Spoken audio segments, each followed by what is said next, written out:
This is Lekker. I'm Lucy Dearlove. As a Malaysian, food is just being Malaysian. So you can't not have food in your life. You don't understand the world without food. Food is constantly at the back of your head. After a busy start to the year with releasing To Be Delicious, a 5-part in-depth series about the cultural importance of MSG, listen in the Lekker feed if you haven't already, I'm restarting the regular book club EPs. It gives me a lot of joy to talk to authors working with food as a subject matter or sometimes as a metaphor. I'm pretty open. And so every month you'll be able to catch a recently published writer talking to me about their new book. And it seemed appropriate that we start with Anna, as she's been a familiar voice in your ears over the past few months. For those of you who don't know her, Anna Sulan Masing is a writer and academic whose first book, Chinese and Any Other Asian, came out earlier this year. Anna does so much. She has so many exciting strings to her bow. She's a drinks writer, a food writer. She works in drinks and brand strategy. She's got a magazine about cheese. She's got a fantastic Substack about ingredients and foodways. And she previously did an amazing narrative podcast about pepper for Whetstone. The list is endless. I've known Anna a few years. She contributed an essay to the Kitchen Zine that I curated in 2021, but this was the first time that we'd really properly worked together, and as I say to her in this conversation, it was a real joy to see how she works and to collaborate with her. Before we get into the episode, I'd love to tell you about how you can support Lekker if you enjoy listening. This is an independent food podcast that's been running since 2016, almost a decade, unbelievable. I don't receive sponsorship for the audio side, though occasionally funding from external organisations helps me make particular projects, such as To Be Delicious. The rest of the costs are covered by me and a very, very appreciated group of paid subscribers on Substack, Patreon and Apple Podcasts. The podcast itself will always be free to listen to, the main episodes, that is. But if you have enjoyed the work I've done here, you can pay a small monthly or annual subscription to help fund future work and receive in return some exclusive bonus content. Find the links to this in the show notes. And if you're not in a position to do this, but you're able to leave a rating and review on Apple Podcasts or share an episode with a friend, or share it on social media, that would be amazing. I'd love that. And more than anything, thank you very much for listening. Okay, let's get into this episode with Anna Sulan Masing. We cover food as performance, why Chinese and Any Other Asian isn't technically a food book, and also just some, casual chat about how to reimagine the entire food media world for the better. Anna and I had this conversation after recording the final voiceovers for To Be Delicious on her sofa in East London, with her dog Jonah audibly snoring between us. I was thinking about this on the train up, and I was trying to remember how I even found out about you and your work in the first place, because I've never interviewed you. So that's true. We've known each other quite a long time, but we've never had a conversation like that. And I literally just couldn't remember how I knew about it. I just felt like I'd always known about you. You asked me to write in the kitchen thing, but I already knew of you. And we were already talking. Yeah, internet just friends, internet food, right? RIP internet food Twitter. Yeah. I just feel like you're always present, always doing great work. Thank you. I do remember, I'd seen you a few times before, we hadn't had a proper conversation with you. Yeah. But I remember seeing you at one of Jonathan's... It was Jonathan's birthday and I came up to you and I was like, you're always in my ear. I feel like I know you very intimately. I recognised your voice across the crowded park. Yeah. Yeah, because I remember that's the first time I met you in person as well, and you brought Tuak, the event. I did. I was like, oh my god, yeah, Anna's always on brand. Yeah, exactly. Always ripping. Yeah. Working with you on the series that we've just done together, it's just been so brilliant to see up close like how you work, really. Like I think your work is so valuable, and I think you've got such a unique voice. Like there's no one else really doing what you're doing, and you have such a thoughtful, considered approach, but like with a core of steel. Which like I really respect. Yeah. Like I think there's so much space for like gentleness and like flexibility, but like to be principled and like to kind of talk about the things you believe in like really strongly, I think is really important in like good cultural writing in general, and I think you do it really well. So thank you. I'm really pleased that, you know, that's what I would aspire to be, but it's hard to know whether you're actually pulling it off or doing it, or, you know. It is, isn't it? It's hard to know that, but I think you really do. And obviously you've got this academic background, and that really comes across as well. The kind of like depth of research and the approach to bringing that into your work is, I think, part of what makes your work really special. So I thought I'd just gas you up to begin. Nice, good. Keep going. It's always a good start. But this is your first book. This is my first book, which seems amazing, really. Tell us, for anyone that... Oh, hello, Jonah. We've got Jonah snoring on the sofa. For anyone that hasn't heard of it or doesn't know you and your work, how would you introduce the book to them? Oh, good. I mean... Well, just simply I think it's sort of, the title says what it does on the tin, which is... Remind us of the title. Chinese and any other Asian, but exploring East and Southeast Asian identity in Britain. So that's sort of the basis of it. I think a lot of people know me from my food and now more recently my drinks writing, and so expected my work to be, or my first book or whatever, to be a food book, and it isn't. And that's quite interesting because I actually came into food writing a lot later. I was like 35, I think, when I first started writing, but really later in my 30s. Yeah. So I had a whole life, a whole career before that, right? And so I don't really see myself... I mean, I do see myself as a food and drinks writer, but in some ways I really don't. And I suppose this book is very much taking on board all of that stuff, like the stuff that I did with my PhD, and looking beyond food and drink, or seeing, I guess, food and drink as part of culture, and I guess this book is a sort of almost like a cultural context. Yeah, I think that it is a book that looks at history, but it isn't telling you about history. Yeah, it's a cultural context. It's a context. It gives a context of why, how, who East and Southeast Asian people are in Britain. You mentioned your PhD. I actually really wanted to talk to you about this because I don't know what your PhD was, or like what form it took and what it was in. And you do reference it. You reference it in the book specifically when you talked about researching Iban farming systems and how that made you rethink your relationship with gender and race, which I just thought was so interesting. Can you tell me a bit about your PhD and kind of like that, how that gave you the kind of foundation of the work that you've done in the book? So it was a performing arts PhD, so it was partly practical. It was looking at performing arts theory, but I was slightly unusual. I had two lead supervisors. One was women's studies and one was performing arts. So it was a really joint literary investigation on one side of things, and then a really practical and also literary look at performing arts.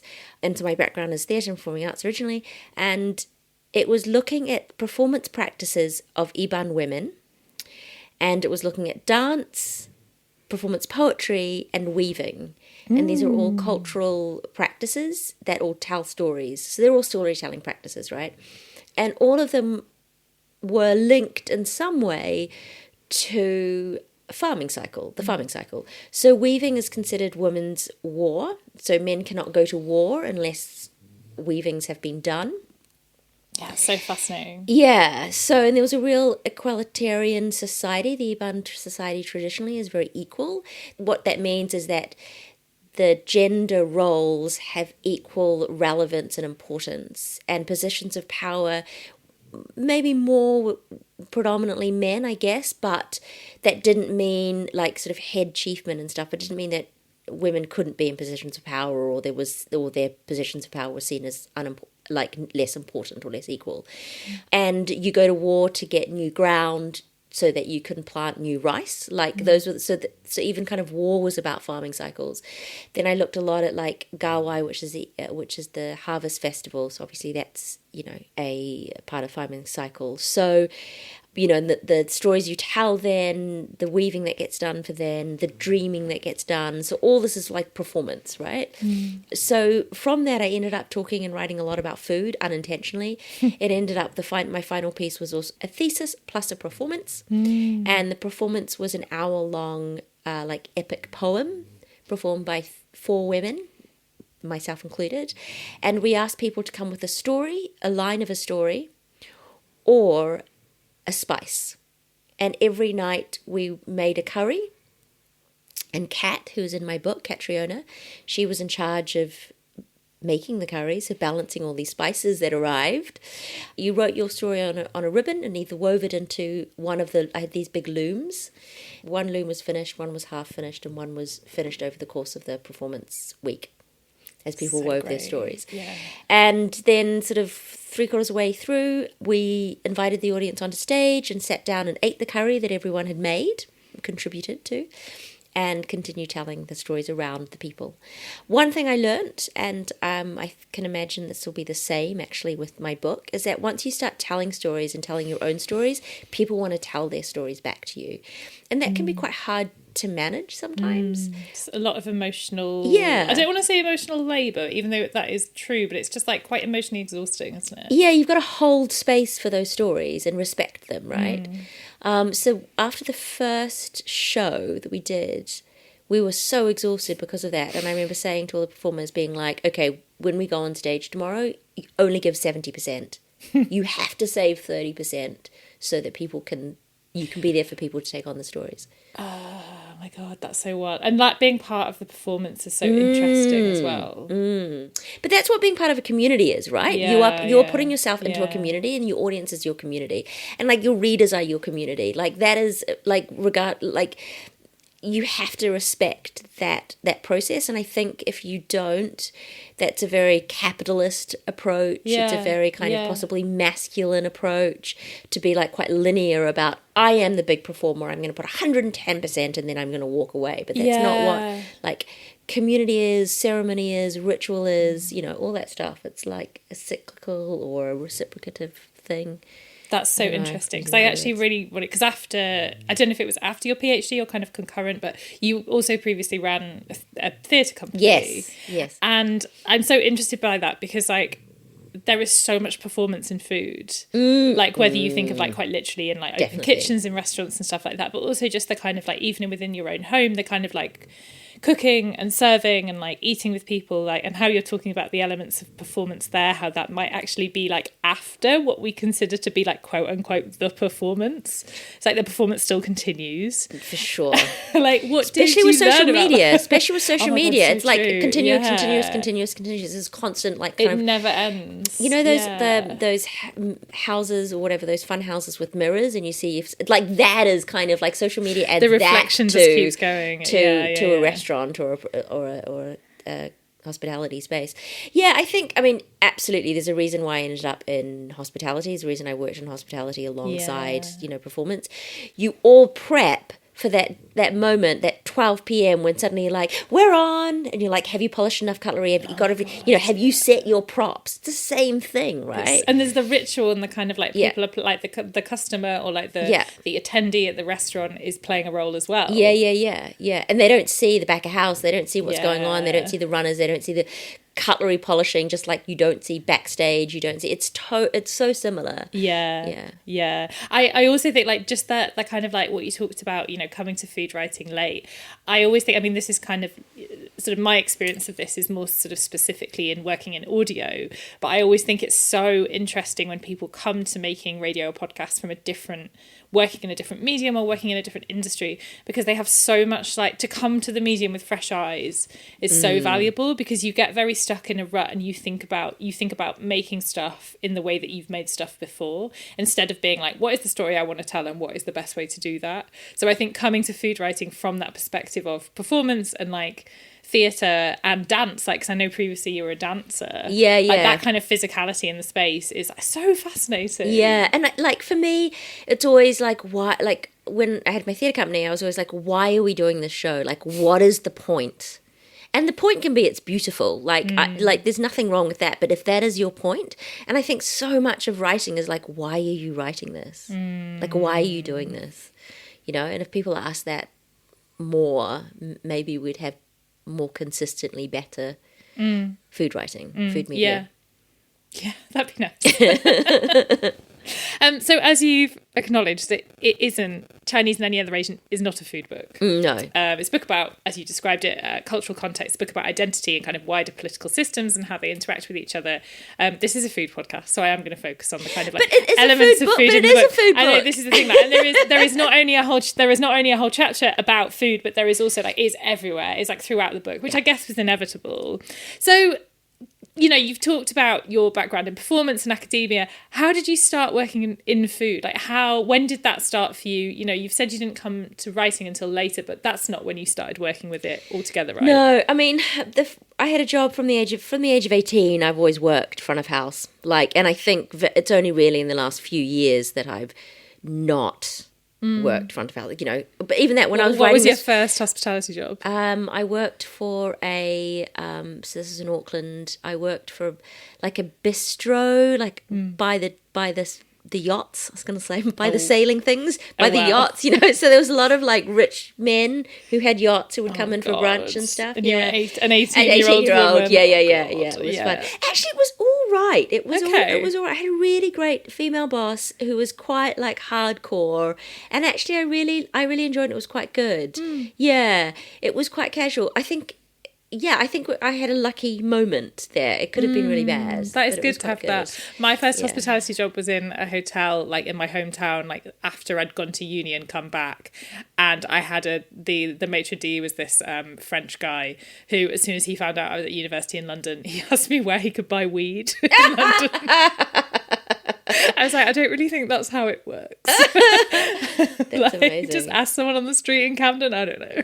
Oh my God, that's so funny. Anyway, so that was your kind of like initial introduction to it, and it just continued to be a constant in your life in terms of what you're doing alongside everything else. Exactly. And I think one of the reasons, and I talk about this in the book, is like why food is so important is like, as a Malaysian, like food is just being Malaysian.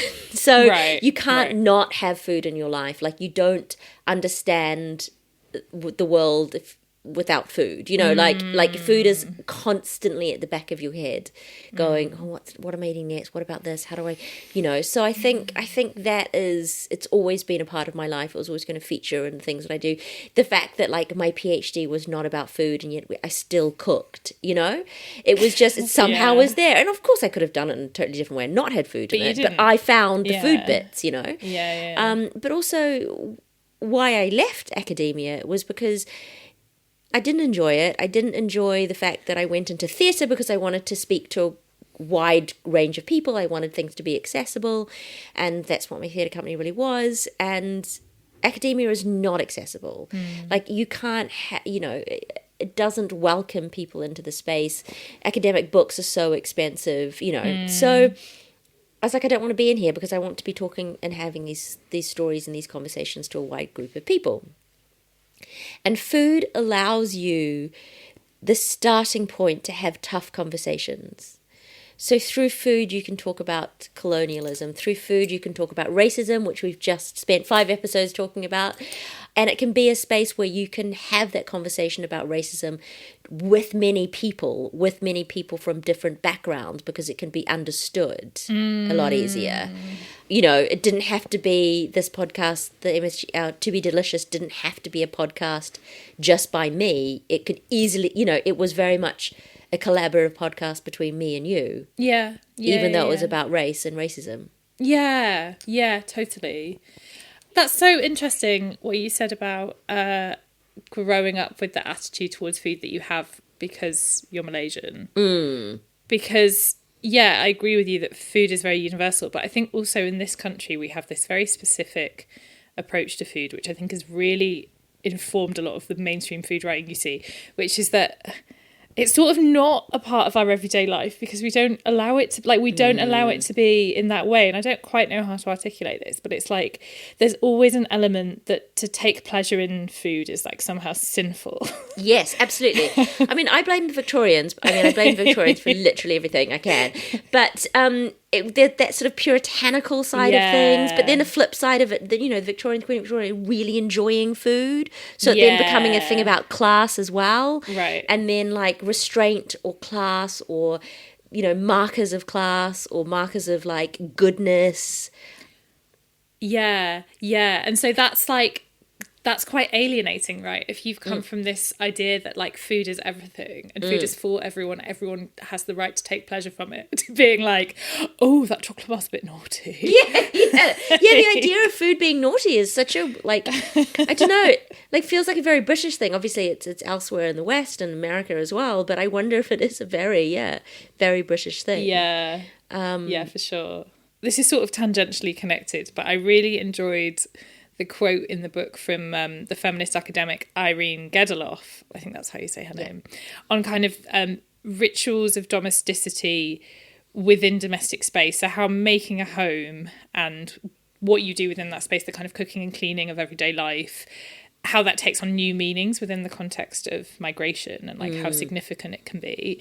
And I really loved this because I think so often we reduce the food of particular cultures and communities to what is happening in more public eating spaces. So like what we're seeing in restaurants, because it's accessible to essentially white people. So like I as a white person can't necessarily access what is going on inside someone's home, but I can go to a restaurant and that gives me kind of like insight into what is being done, what is happening in that space. What is the significance of making home for you? I mean, you've lived in London a long time. Like, what does that space mean to you in the context of, somebody who has moved around? Yeah, so Irene was my supervisor, my PhD supervisor. So she's amazing, and that reflects a lot about that goes on in my PhD in terms of home and belonging and food, is this idea that we don't see cooking and cleaning as creative practices, but they are, because every repetition of them is something new, something organized, and it's for me, like, home is about the space I live in, the things that are in this space, looking after them, cleaning them, making sure that they sit well, choosing all the individual things that exist in my space.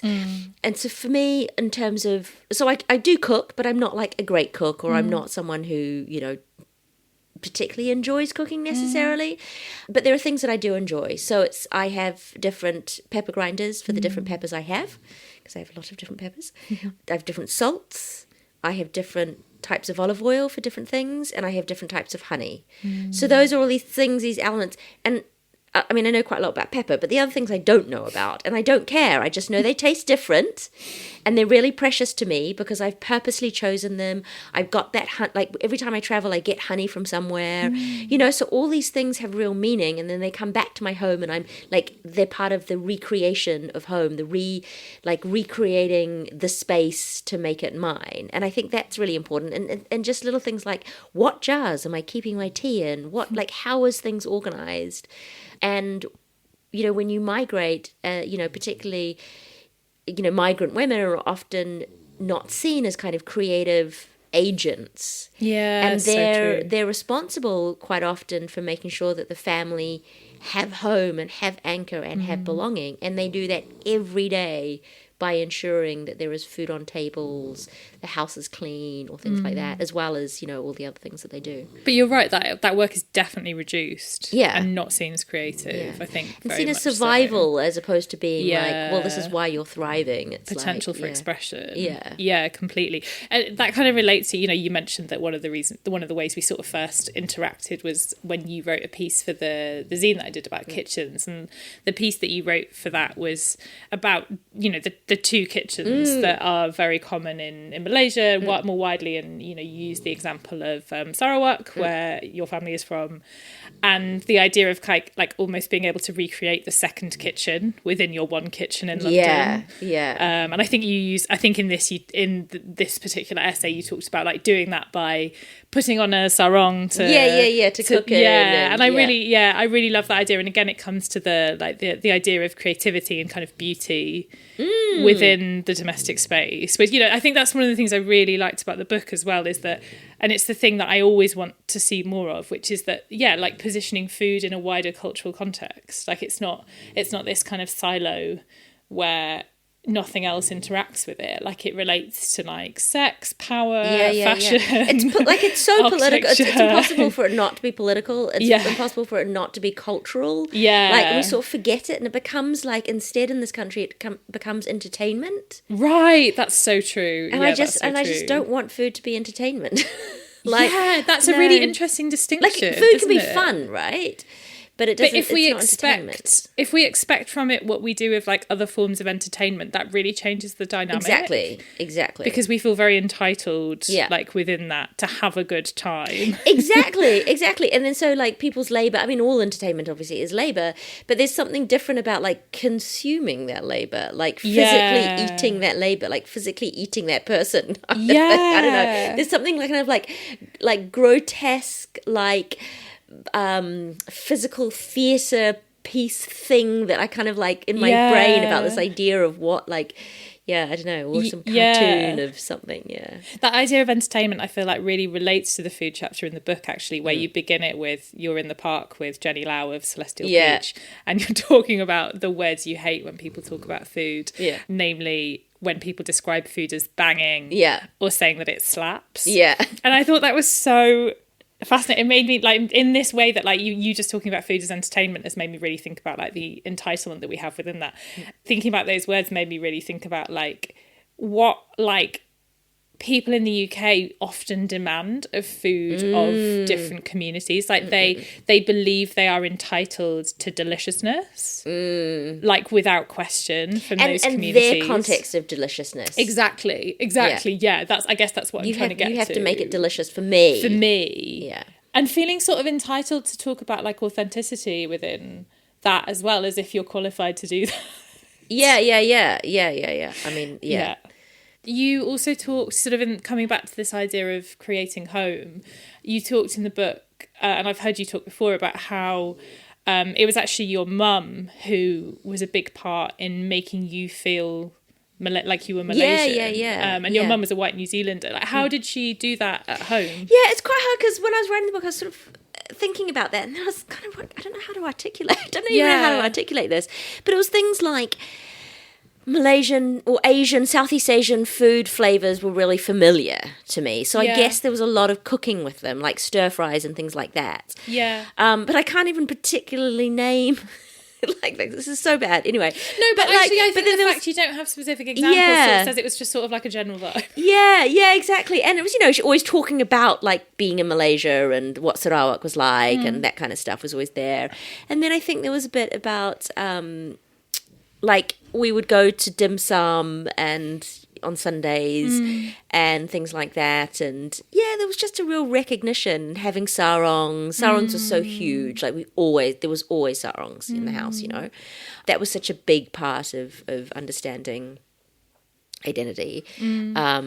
And so it was just all these little things that added up to like remind me and kind of accentuate the fact that, And so I felt like I belonged to Ibanness as opposed to feeling othered.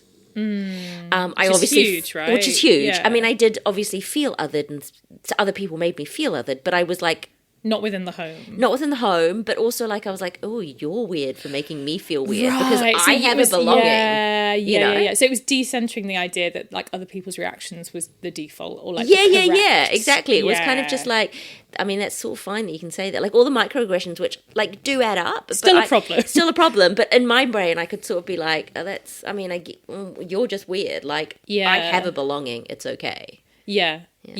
That's really powerful, actually. I really enjoyed your description of Jamie Oliver as being viewed as a cultural translator, which I think really captured something that I sort of like, I think is really apparent in lots of UK food media in general and sort of food writing more broadly, is that we can only sort of like adopt or even appropriate a type of food in the UK if it's been presented to us by a white chef. Yeah. Do you think there's a possibility that we'll ever move away from this? Yeah. But, like, it's still about power, though, right? Like, the Yeah. whiteness is about power.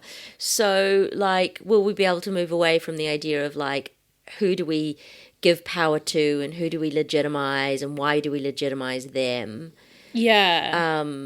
And obviously, you always have to have, of course, you have to have someone. And I'm not like anti-science and anti-academic or whatever, like anything like that. But I think it's more like understanding what different types of authority looks like. Yeah, and because I was thinking about this, because like obviously cookbook commissioning is kind of a lot more representative than it used to be in lots of ways. Like I think there are still lots of sort of progress. There's still lots of progress to be made within cookbook publishing in general, but also like surely what equity would look like really is like people from any type of background, any type of chef or cook or writer being allowed to be an authority on something they know a lot about, like regardless of their background. Exactly, and being like, well, I'm an authority of this because I have studied it in this way that isn't a French cooking way, or you know what I mean? Like, I think that's the thing of like, what do we see? Firstly, the question is like, what do we see and understand as authority?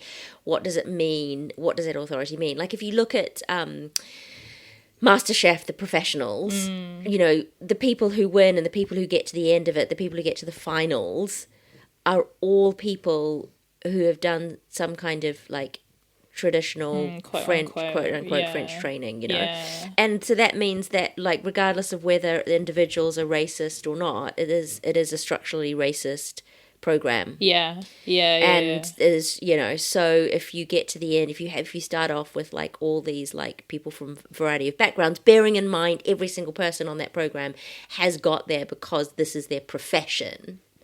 So they earn money from it, so they have a certain, and of course there's a range of that.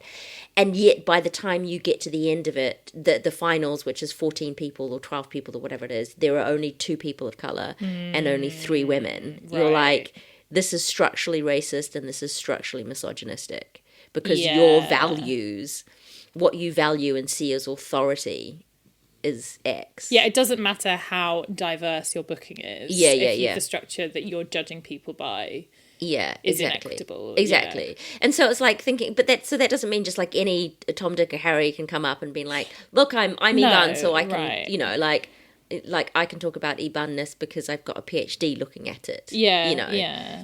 Or if it wasn't a PhD, so because that's probably like a traditional structure. But like if it was someone who, I don't know, has worked grassroots and has got this, background and like understanding that authority sits within lots of different, Right, totally. Structure. Yeah, I was actually just thinking when you said that, like, it would be really cool I'd love to hear about kind of like an interrogation of French cooking techniques and like customs from like a chef from like, I don't know, Guadeloupe or like exactly. Or like from a country that was colonized by France and grew up with it, as its motherland. How they feel about it and what they might do to reimagine it. I think that would be really cool to see that kind of approach.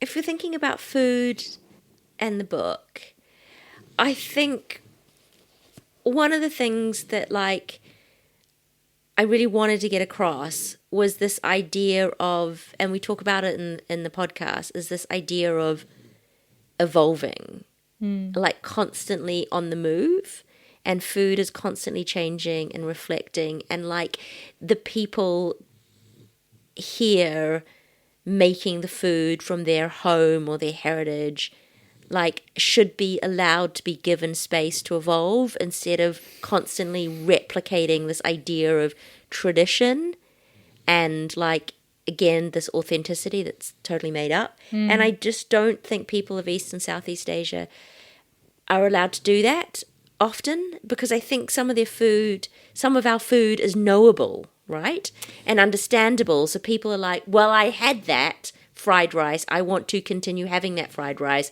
why are you not serving rice at all in your restaurant, or something like that. You know what I mean? Like, and so I think there's been some critiques of people here doing really amazing work, but they haven't been replicating like this idea of what tradition looks like in this country. It's not even what tradition looks like in Malaysia, for example. It's tradition what traditional Malaysian food looks like here. and I speak specifically, I think, in the book about Malaysian food in that way. Like Malaysia is represented by 5 dishes, and that's not even, and then you can't really stray from those dishes. So I think that's and I think that we talk about that a lot in the MSG, in the podcast, is this idea of giving space for creativity and movement and understanding how things travel, which isn't about appropriation or stripping cultural heritage or context, but it's understanding how things and people and food travel. I think there's a line from Chin where he says it's not fusion food, it's just evolving food. Yes, exactly. And that's exactly it. Yeah. It? And I think that's what I talk about. That's exactly what I talk about in the book, It's really, Yeah, and it's allowed to constantly evolve further. Yeah. As long as a white man isn't making money off it. Just that's just the rule. That's the caveat. Yeah. So there's, in the book you talk about a lot about this very kind of colonial approach, really. You describe it, I think, quite accurately. It's the whole structures of that are kind of present in everything from TV shows to government that do centre Westernness and whiteness. Do you think that there's any way we could reimagine a food publishing system that is better?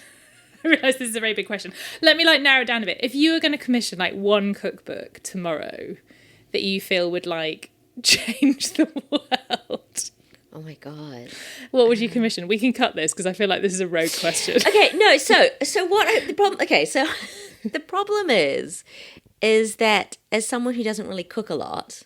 Or I do cook a lot, but I'm not a cooker. Maybe what book?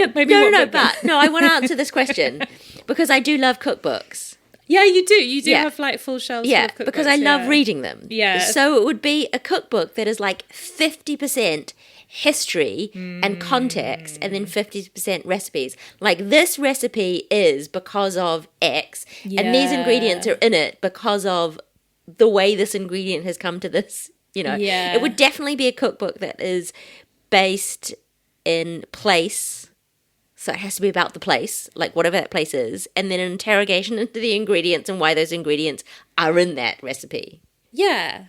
Yeah, it's a cookbook for keen amateur historians. Yeah. It's a cookbook that Sourced would edit, be okay, so we're going to take this spaghetti bolognese, and then suddenly we've got a whole fucking 15 essays about all the different ingredients about those things. But I would love that. That would actually be amazing. Yeah, exactly. I would love that. Yeah. Let's talk about MSG, because obviously we've just done this 5-part series about MSG, and this is how we're kind of wrapping it up.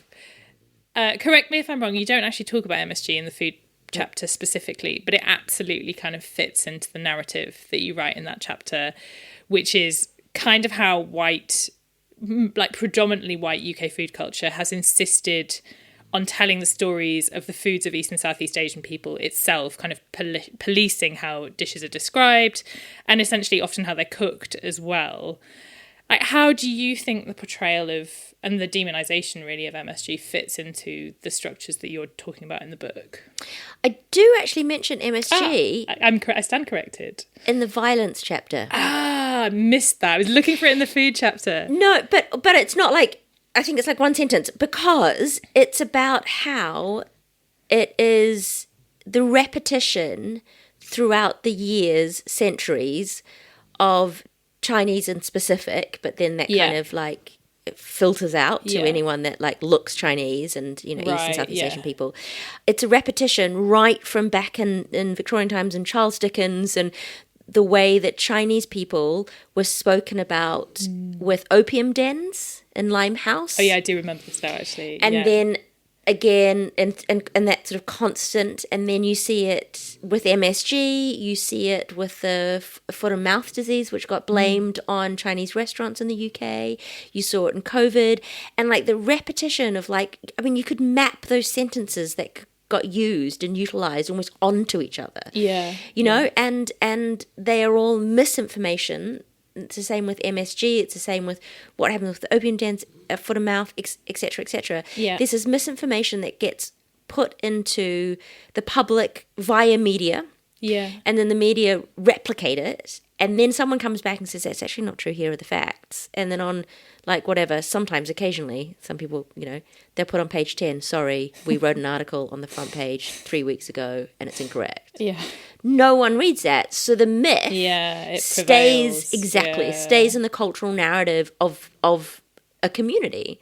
Yeah. And so MSG is part of that continued narrative, which is that these foreign people have come over here to poison us.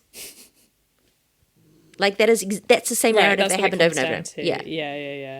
Yeah. Did you? So this podcast that we did together was also a culmination of a year that you spent researching both kind of I guess like textually, but also just talking to lots of different people about MSG, like some of which kind of ended up in the podcast in one way or another. Did you learn anything surprising from it? Obviously it was something I imagine you knew about anyway, and you were kind of aware of the Chinese restaurant syndrome, like racism kind of origins. But is there anything that you learned that particularly surprised you?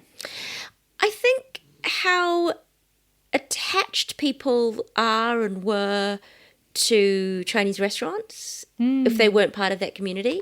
Because I interviewed a lot of people who aren't, Chinese or East and Southeast Asian, and their relationship to Chinese restaurants and Chinese food, particularly people who, were very passionate about that, like Jonathan Nunn and a bunch of people who are also in the podcast as well.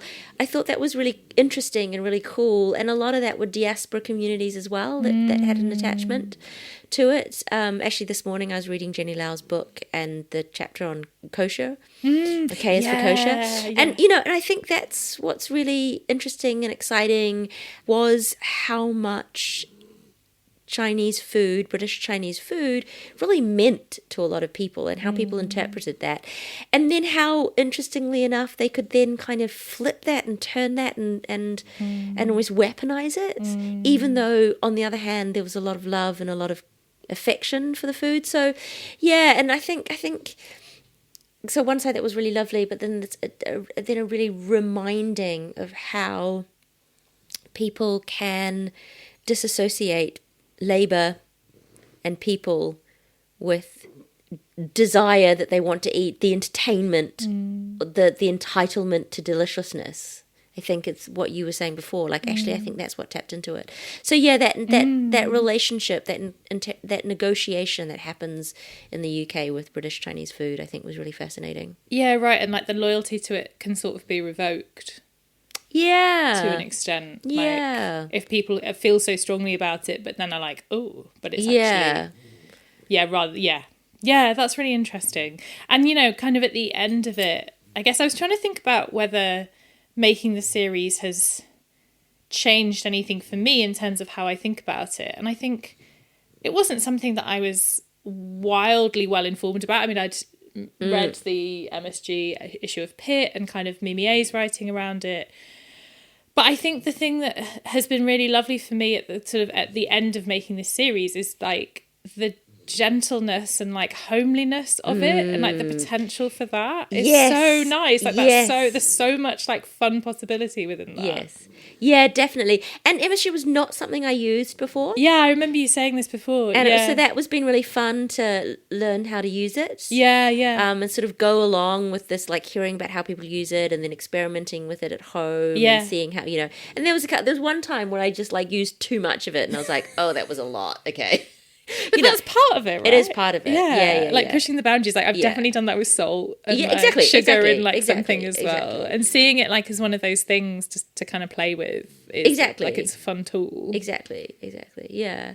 And it was nice. And yeah, it was good to not you sort of go into these things, or I do, having like quite a strong opinion and wanting to be quite rigorous in it and the research, etc. But then not finding, like, it's because it's about so many different people, really. Yeah. That really is sort of not finding any like hard lines or any kind of particular, the research was sort of endless. Because once you go down this umami topic, it's like it's such a rabbit hole. It's such a rabbit hole, and that was kind of lovely. And I do feel like the gentleness and all that was such a part of this podcast series that was surprising. And it's part of that kind of like, we sort of stripped away, unintentionally maybe stripped away some of the hardness to it. Yeah, I think that's really interesting. Like I was sort of thinking, like there's not really obvious takeaways from each episode. No. And I think that's really nice to not have like that learning. Yes, exactly. Yeah. And I thought it would come in and be like, and this is the hypothesis of... Yeah, and I think it's so tempting to do that, right? Yeah. Because I think that there's such a convention for doing that within like sort of thematic series. But actually, I really like making and listening to and watching work where you kind of sit in the edges or like sit in the middle of it. And I hope that there's some kind of sitting in uncomfortableness with it. You know, like, going, why? I don't know why that makes me feel unusual, but maybe, Yeah, for sure. Like, it definitely made me reflect on, like, I don't know, even hearing about, like, how people talked about McDonald's when I was a kid. Yeah. And being like, oh, there must be something in it that's, like, addictive. Yeah. Like, and kind of, like, extrapolating that to, like, how people talk about, this kind of, like, nefarious idea of people putting things in Chinese food to, like, make you want more of it. And it's like, you probably just want more of it because it's good. Yeah, exactly. Well, the reason we have, like, desire for flavors is because we need all those things for survival, right? Like we live a very different lifestyle than we lived with hunter-gatherers, but like etymology wise we haven't really changed. Is that the right word, etymology? Anyway, whatever, our bodies haven't really changed, right? So like we're still craving and wanting all that like good fats. Like Johnny talks about that, doesn't he, with the kind of like craving for umami being part of survival. It's really interesting. Jonah has farted. Oh, Jonah. So unsociable.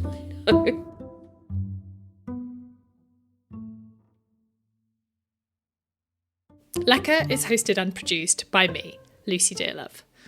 Thanks to Anna Sulan Massing for being part of this episode. Chinese and Any Other Asian is out now. And don't forget to listen to Be Delicious, the 5-part series we made together about MSG, right below this episode in the Lekker feed, wherever you're listening right now. Music is by Blue Dot Sessions. One more reminder before I go that you can sign up as a paid subscriber to support Lekker on Substack, Patreon and Apple Podcasts. Links in the show notes. And to any paid subscribers who are listening, thank you so much for your continued support. Thanks for listening. I'll be back soon.